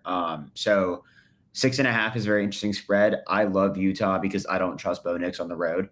I know that game against Washington is very close, but now Washington, after that very suspect win last week, I don't even know if we can trust their standings here. I'm just picking the home team. When it comes to these close Pac-12 matchups, I'm picking the home team, and I love Utah to cover the spread and actually win outright here. Wow. All right. So there you go. Grab the outright win there for Sonny.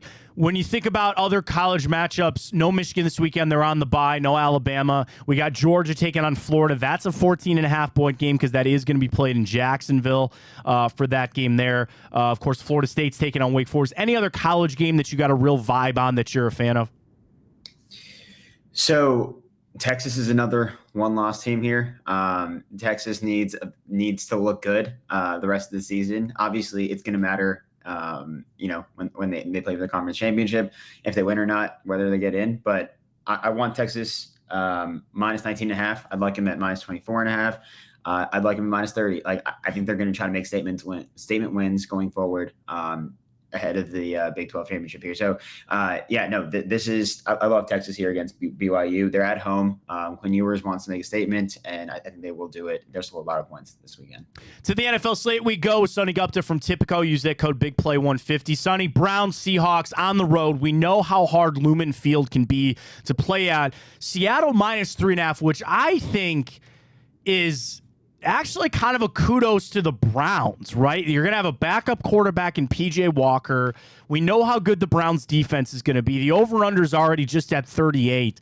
I think a lot of people might slam the under there. And then same thing, right? Like how many people bet the under in the Colts-Browns game and they had 40-odd some points in the first half. What are you seeing with the Browns in Seattle, specifically that minus 3.5? I'm shocked it's not up to 4, maybe even 5.5 for the Seattle Seahawks. I don't know what you're seeing from the Seahawks that makes you believe in the Seahawks. It's more about the Browns, I guess, Sonny. Like I like PJ Walker. I mean, I guess it's the Browns defense, right? Yeah, like you said. So 38, I believe, is the lowest total that we have on the book. Oh, actually, let me take that back. It's the Jets Giants 36.5, but it's one of the lowest totals of the week. So yes, I'm all over the under. So is the public. It started at 40. It's down to 38.5. Myles Garrett right now is our odds-on favorite to win Defensive Player of the Year. He's at plus 200. Him and Michael Parsons are actually tied at plus 200. I love the under here because I think Myles Garrett and that Cleveland Browns defense tries to make a statement. They gave up 2 rushing touchdowns to Gardner Minshew last week. I don't think that's going to happen again. I don't think they're going to let any quarterback tear him up like they did last week. So I love the under here. I would not lay the 3.5. It's it's not a comfortable number here because I feel like the defense is, going to come out here to play and really make a statement here. Some other games I want to ask you about. One of the ones that we kind of went back and forth on was Vikings-Packers. Vikings a 1.5 road favorite up there in Lambeau. Vikings seem to be turning things around a little bit. That's a game we had our eye on. The Jets-Giants games you mentioned a little bit earlier. Sonny, I don't know. It's kind of weird because the NFL slate's a little like college. Like I'm lacking a little bit. There's no real marquee matchup. Bengals-49ers might be the game that people want to see, but the problem is we don't know if we're going to get Sam Darnold in that game. It's at 4.5 for the 49ers. Any pro slate games that you really have focused on? One game that you really like this weekend? Yeah, so last week it was almost coin flip games, right? There was 5 or 6 that were under 3 points spreads here, whereas this week it's all these. You have to lay 7 if you really want to get on the action here. The one I'm keying in on is the Eagles-Commanders game. So okay. Washington's at home, which is why the Eagles are only laying 7 points rather than probably the 9.5, 10 that you'd probably expect. I love the Eagles to take care of business here. I think Ron Rivera is on the hottest of hot seats right now. The defense doesn't look great. I think Jack Del Rio, the defensive coordinator, is also on the hot seat. I can see if it gets out of hand here early, I can see it really being a blowout. So I'm on the Eagles -7. Right now, -7 is -108 on our book. I would hop all over that because I can see that going a couple more points towards the Eagles right before kickoff. I fully expect a blowout here in that game. Yeah, I like it very much. Sonny, NBA's tipping off, so we'll get some picks with you kind of later in the future and anything, but I know a lot of people, Wembanyama seems to be a slam dunk. That's a horrible pun, and I apologize, for Rookie of the Year. The MVP is kind of up for debate now.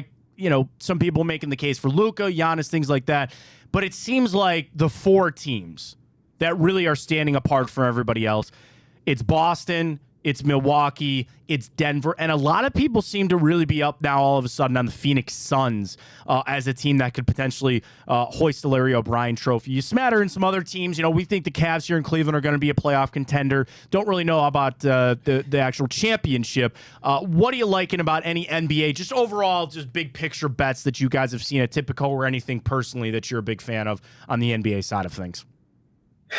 I mean, I guess you already covered it. Right. I love Luka here. So plus 470, he's second right now in our MVP race.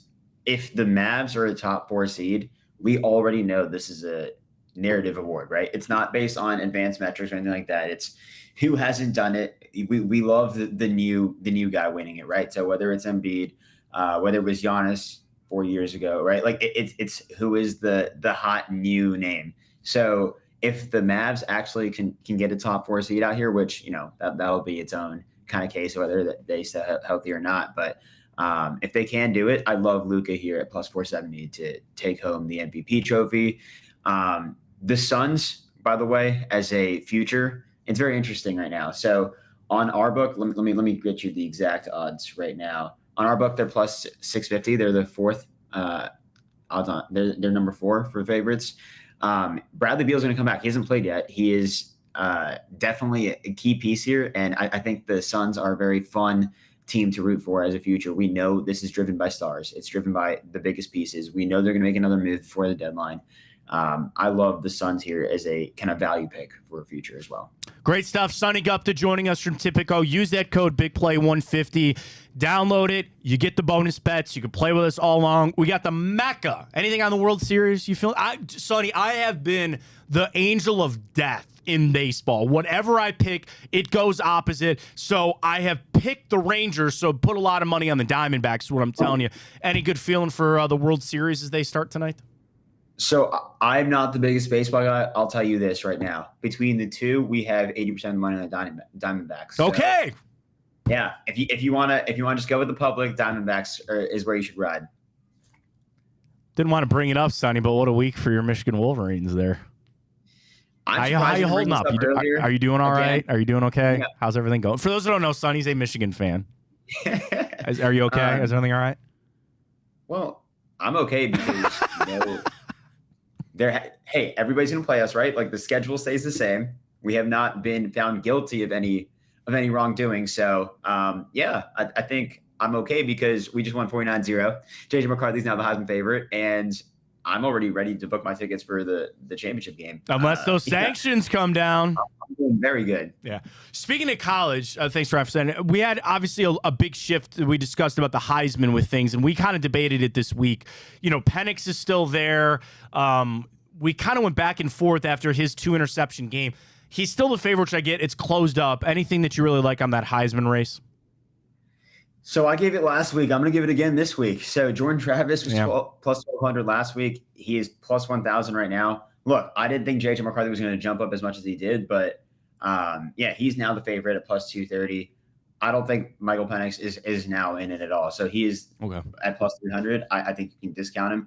J.J. McCarthy is the favorite. Obviously, I'm a Michigan guy. I'm going to ride with him. I don't think we're going to lose another game this season. So that's interesting. If we do lose, though, I love Jordan Travis here. If they can get in, I think he gets it. Okay. So yeah, that's my value pick of the week here is plus 1,000. I love it here. Cool. Great stuff, Sonny. Appreciate it. We'll talk to you next Friday. Enjoy the basketball, the football, the baseball, college, pro. We got it all. Sonny, appreciate it. Get to Tipico. Thanks, Matt. Have a good one. There he goes. We'll talk to him next Friday. There's Sonny Gupta, sportsbook manager there from Tipico. I didn't like that he went against us, Ryan. He took the Eagles. We both took Washington. And I trust Sonny very much. He's been on it. But I'm with him on Ohio State. I think the Buckeyes, I was a little concerned, like I said, with that offense and if they can score points. But then I flip it over to Wisconsin. 25-21 win over Illinois. They're not very good. They lose 15-6 to Iowa. They only put up 24 points against Rutgers. 38-17 is what they did against Purdue a couple weeks ago. And then their out-of-conference games, not great either. Yeah, I like the Ohio State play this weekend, minus that 14.5. Plus, the college football playoff rankings come out next week, the first ones of the season. There's something to be said about making a statement there. Buckeyes should be 3. I think it's going to lay out Georgia, Michigan, Ohio State, then probably Florida State. Probably Florida State. Yeah, I was trying to look up the college, the coaching rankings. Excuse me. So the coaches poll that is out, or let's go the AP poll. Georgia, Michigan, Ohio State, then Florida State. Washington and Oklahoma are the only 2 other defeated teams. Dude, I don't know. They might put Washington at 4. I know Penix just looked bad and they didn't really do everything that they wanted to. You're probably right. Yeah, you're probably right. That's how it'll lay out. So we'll see. And again, I think of the one-loss teams, Texas, Oregon, Alabama, Penn State, Oregon State, Ole Miss, Utah. That's Oregon. They got the best chance to right that ship and to find their way back in, but they're going to need to face I don't even know. Are they in the same division? Or they have to face each other in the Pac-12 championship? I don't know, Matt. Because that would be spicy. That'd be a lot of fun to watch. But we'll see, because I think Ohio State's they're going to try to make an example here. I just keep waiting for this offense to like calm down, do something. Maybe they'll get Travion Henderson back, so we'll take the Buckeyes minus 14.5. All right, let's catch our final break of the morning. When we come back, we'll dive back into the Browns. We'll talk a little more Cavs for tonight and all of our wagers. We'll do the Cavs game tonight. We'll do World Series game 1. We already got our Ohio State bet in with Tipico. So we get all that coming up. Big play, Matt Fontana Show. Stay with us.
All right, wrapping things up here on a Football Friday. Don't forget, Chico coming up at noon. Don't go anywhere. He'll keep it rocking with you. Tipico sporting all of his picks. We'll get to our NBA picks. We'll get to our baseball picks for tonight as well with our friends at Tipico. So Chico coming up 12 to 2. All the replays of all of our shows. Big play, folks. When you want it, where you want it, how you want it. We're on all the social medias. We're on all the streaming platforms. Twitter, podcasts are on YouTube, podcasts in a way on YouTube. You can go back and watch them on Twitter too. But the straight up podcast, Apple Podcasts, and Spotify. This game on Sunday, I think there's another little intrigue for me, Ryan, between the Browns and the Seattle Seahawks. Because if the Browns can get a win, right, and that's a realistic world, I think we've painted the pretty clear picture here today. I think you play a low-scoring, ball control, penalty-free, which we saw what happened last week with some of the penalties, and the Browns in their own right, not great when it comes to the penalties, but still, if you can just play that kind of game, and I'm going to ask them to play borderline perfect, you can get a win. Because it is Seattle. I see some holes. I see some things that they can take advantage of. But then in the grand scheme of the Deshaun Watson situation, a win continues for you to just make the right call when it comes to Watson's shoulder. Because you keep kicking the can down the road. And I am approaching a different tact when it comes to Watson that I think other people hopefully will jump on board with. Call me when he's ready. But Ryan, come Monday, you lose to Seattle, the calls for him to be ready and the calls for him to play against Arizona will be higher. You beat Seattle. You're going to go into a Cardinals game feeling like we can sit him again. And then you're really afforded the opportunity to get him fully healthy. Where it's wrong of me to operate this way. But as long as the Browns keep winning, you can keep sitting Deshaun Watson. And I know that will come crashing down one day. And it might even be Sunday. And you might there's a world that we get smoked by Seattle. There's a world that Geno Smith goes crazy with DK Metcalf and Kenneth Walker, and we can't do anything. I get that. There's a world that this defense doesn't put forward. They just don't have the game that they thought. And if anything, too, by the way, we're kind of on this like cycle here, 2 games on, 1 game off. That's kind of what the Browns semi have done a little bit. So take that for what it's worth. But if you can get a win Sunday, it just eases that conversation. Because I'm telling you, Ryan, if they lose on Sunday, I'm going to start this show saying it's time for Deshaun Watson to come back and play. And I'll make the case about him starting against Arizona, a team that you should beat. Maybe you don't need Watson at his full strength and you can kind of sit back and ease him back into things. But if you win and you're 5-2,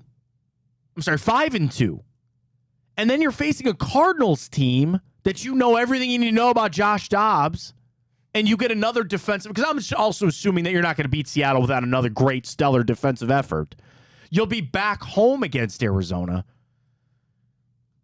Like, I'm not saying this is a must-win game for the Cleveland Browns, but, like, imagine all the good it would do if you did. Now, even if they fall, you're still just 4-3, and we'll probably have a revisited conversation about Watson and where he's at, getting ready for the Arizona game and for the rest of the season. But, like, you kind of see what I'm getting at. A win against Seattle, I really think unlocks a big door or unlocks a real path that the Browns would love to follow.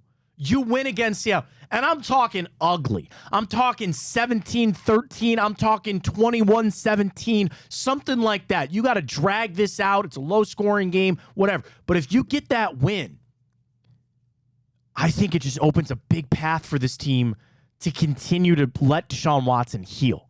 The drama and all that other stuff, I actually feel like is settling down. For a week where we had the Brady Quinn and the Quincy Avery, and there will always be these people out there that are just on it, and they're going to rip Watson when they can. They're going to be upset about Kevin Stefanski and the team. Sure, fine, I get that.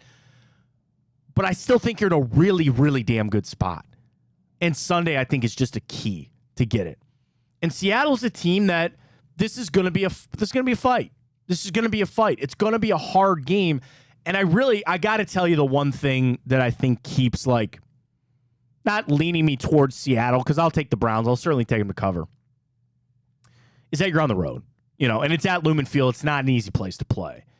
And that's something that really kind of tips me over. Yeah, they're players. We did the Friday report card. It breaks down. It's not as far. It's the gap between the Browns and Seattle is not as wide.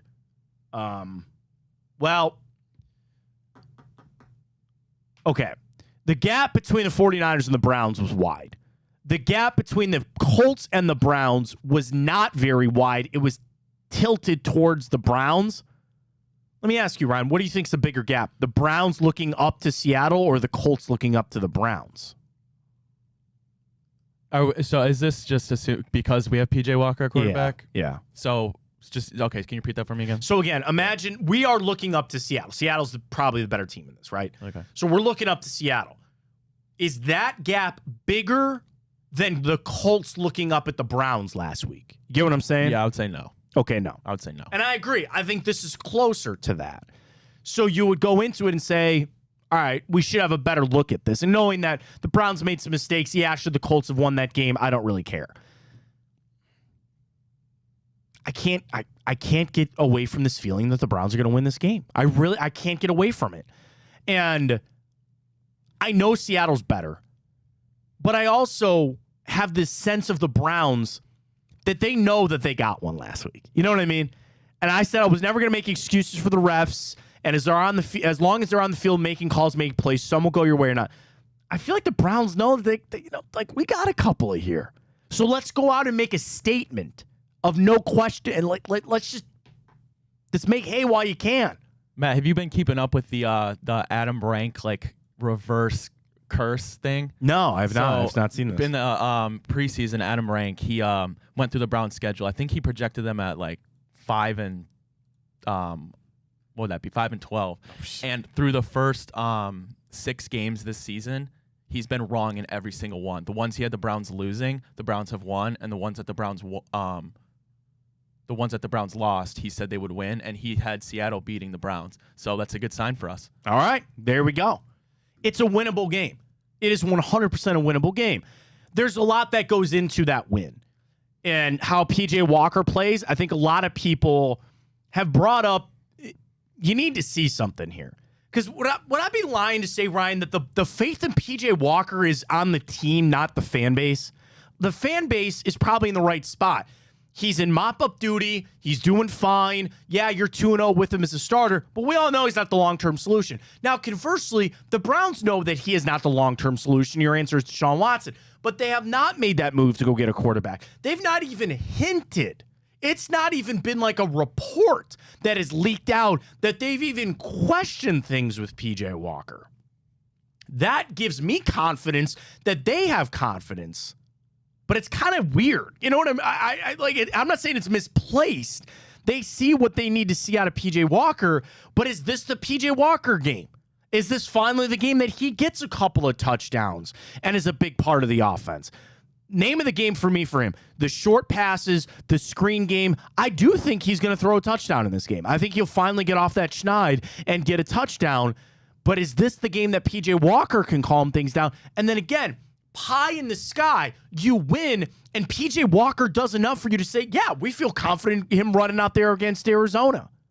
Him signing to the active roster, I don't think that guarantees you anything. You know, as fluid as that situation is, if they really still do need to go get a quarterback, they will. But there's a lot of intricacies with this game. It's not just the win and loss, which, again, you win and it affords you this path. It affords you this opportunity to head on down and say, we'll sit Watson again. And yeah, lo and behold, if P.J. Walker plays well, then you feel even better about resting Watson. Everything Watson had to say yesterday about his shoulder, at least it sounds like they've got this schedule. And this schedule should be coming up on the window for him to return. The biggest question will be, and we didn't get that, and I don't know if we ever will, how that hit in Indianapolis impacted or maybe even slowed down his healing process. We'll see. But make no mistake. You get done with Sunday, okay? Win, lose, or draw, and I certainly hope the Browns win. Then you stare down the barrel of at home against the Cardinals, and there will be no excuses for you to lose that game. But after that, Ryan, Ravens, Steelers. Those are games I would like Deshaun Watson to be back for. Broncos, Rams, Jags, Bears. I mean, there's wins on the way out the door. There are wins on the rest of the schedule for the Cleveland Browns. But, man, I think Sunday would just go a long way. Sunday would just be – it's almost like people talk about the division games being worth 2. This game feels like it's worth 2 because if you win, I'm going to feel better about sitting Deshaun Watson. If the Browns fall to Seattle, we're going to do this show on Monday and go, you know what, maybe it's time for him to come back. Maybe it's time for them to get him back out there. I don't know. We'll have to see. Mention it again. I really like the Browns to run the football a lot with Kareem Hunt. He's going to be a big key to this. And playing that ball control. Offensively, it'd be nice to start getting Donovan Peoples-Jones involved just a little bit more. And that kind of comes back to P.J. Walker. You know, we talked about the balance of the run game a little bit earlier, Ryan. What do you think a pass total would be? What would you put P.J. Walker's over-under pass attempts for this game on Sunday? What would you like to see it at? So I would like it to be low, obviously, because then that bears well that we're winning and we're running the football a lot. I'm going to say if I had to just put a number on it, what I'm going to guess his pass total will be, I'll go 29 passes. So he has gone 32 and 34 for an even 33 in the 2 games that he has played. I'll go less than that. I'm going to go 24. Okay. Wow. 24. Wow. Down, way down. And that goes back to, again, got to run the ball. and try to limit a little bit there. But I'm going to say I need a touchdown from him this weekend. Yeah. I need a touchdown from P.J. Walker. We'll see what the Browns are at, because the mental side of this game, the thing is it being on the road too. This seems to be a team that could handle this, saying like we're going to hostile territory. You've been at home recently, which has been nice. Colts game on the road, I think proved you a little bit. You're back on the road here going on this trip. That's something where this team can kind of come together and get it done. So I like the Browns plus the 3. I really like Ohio State minus that 14 against Wisconsin tomorrow night. Let's get to our other wagers for tonight. We'll start with the Cavs. They take on the Oklahoma City Thunder. This is a 3.5 point spread. I've mentioned this, Ryan. I really like the Cavs minus even 4.5 or 5 coming into this one. How about this? Oklahoma City Thunder, in their last 5 games in Cleveland, they're only 1-4, but they are 5-1 against the spread their last 6 games on the road against the Cavs. The under seems to be the play. The under's hit 5 out of the last 7 games between the Cavs and Oklahoma City Thunder when played here. But I like the Cavs a lot. They're at home. There's going to be a lot of swag, a lot of momentum over there at Rocket Mortgage Field. I was going to give me the Cavs minus that 3.5. I'll alternate that up there to minus 5.5. What about you? I think the Cavs will win. I think they'll pull it out. I think it'll be a close one for the home opener. I'm really intrigued to see. I'm assuming it's going to be a Coro on Shy. If Jared Allen doesn't play, that's the problem. I expect Chet to have a really big game. I think the Cavs will pull it out, but I think it's going to be a pretty close one. Might come down to the last shot, just like we saw with the Nets. 8:03 tonight, World Series Game 1. Zach Gallen goes for the Arizona Diamondbacks. Texas with Nathan Eovaldi. We had Sonny Gupta on from Tipico. Massive amount of public money is on Arizona to win the World Series. Ryan, I will not say that. I will take the Rangers to win tonight, and I will take them to win the series. We all know how bad I've been at baseball, but I just don't think the Diamondbacks are going to do it. I'm sorry, I don't know why. I'll go Rangers. Yeah, I would like the Rangers too. Bruce Bochy on the trails of some more history. I would love, don't get me wrong, I'd love to see the Diamondbacks. I love the magic that they pull, and that how good of a story would that be for baseball? But I think the Rangers are going to get it done, and they're going to get their first rings. Yeah, we'll see how that goes. So enjoy the night. It's going to be a fun night. We got a little basketball, we got a little baseball rolling, and we'll get ready to go this weekend with a lot of football and Ohio State and the pros. Other side of things with Michigan, this continues to come out about what they knew, what they didn't know. But the interesting part is, Ryan, that they are mobilizing and getting ready to go for this investigation. So there's reports that NCAA is on the campus at Michigan, that they are going to start talking to people. I don't really see it as they're going to do anything this season to Michigan, but I think they're starting to gather information. It means that they're ready to go as soon as the offseason hits. They're not going to do anything right now. Then, I mentioned this yesterday too, who is going to be the call here? Is it the Big Ten or is it the NCAA? Because if it's the Big Ten, I assure you that this is not going to happen during the season. They won't try to do anything to keep Michigan out of the Big Ten championship game or the college football playoff. So I don't really expect much to happen. I just thought it was interesting that they're already starting to get this investigation underway. Yeah, Matt, did you see the update from Ross Dellinger of Yahoo Sports about TCU? I did not. So, yeah, the TCU. Yeah, just for those who might not have known, but TCU coaches learned from other staffs about Michigan's elaborate sign stealing before the college football playoff semifinal. TCU changed signs but used dummy old signs to trick the Wolverines. How'd that game play out for him? How did that game play out for you? So, again, I think it's so hard because people want to. I hope they throw the book at them, but I just know that they're not. I would love them to throw the book at them, but I don't think they will. I think this will be a slap on the wrist. This will be some vacated wins, some things here and there. What are they going to do?